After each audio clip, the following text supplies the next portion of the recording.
Non, ça va aller, Simon.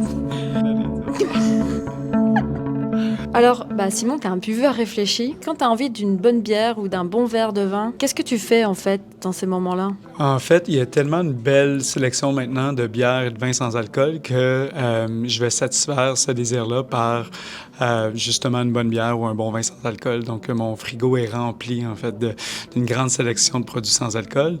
Alors justement, ça a quel goût? Une bonne bière sans alcool ou un vin sans alcool? Donc, ça goûte un peu la même chose. C'est sûr qu'il n'y a pas le goût, disons, avec un peu des fois chauffant la gorge de l'alcool, mais ils vont essayer de répliquer les mêmes arômes, les mêmes notes pour les différents types de produits. Alors, ton aspect préféré concernant ta consommation responsable, quelle est-elle? De ne pas avoir de gueule de bois. Les pas dans la même feuille.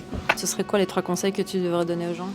Le premier, c'est de toujours avoir quelque chose dans les mains. Sinon, c'est d'avoir une raison de prête pour leur expliquer la raison pourquoi tu bois pas. Puis des fois, c'est un petit mensonge blanc. Tu n'as pas nécessairement besoin d'expliquer à tout le monde que tu essaies d'arrêter de consommer. Si tu es prêt à le faire, tu le fais. Si tu trouves ça plus facile de dire que tu es sans antibiotiques ou que tu es un chauffeur désigné, vas-y comme ça, c'est à toi d'avoir une raison. Ça serait le deuxième conseil. Puis le troisième, ça serait de se rappeler du pourquoi, en fait. Pourquoi tu as décidé d'arrêter ou bien de diminuer ta consommation d'alcool, parce que les tentations vont être présentes. Ça va pas toujours être simple. On est souvent challengé nous-mêmes parce que justement, des fois, on associe une certaine situation, un certain événement, un certain cercle d'amis avec la consommation d'alcool. Mais c'est de se rappeler pourquoi dans le fond, on a pris cette décision-là. Donc, le why est très important dans tout ça. C'est pas nécessairement, justement, d'arrêter complètement la consommation d'alcool, mais c'est d'avoir la réflexion par rapport à sa consommation d'alcool.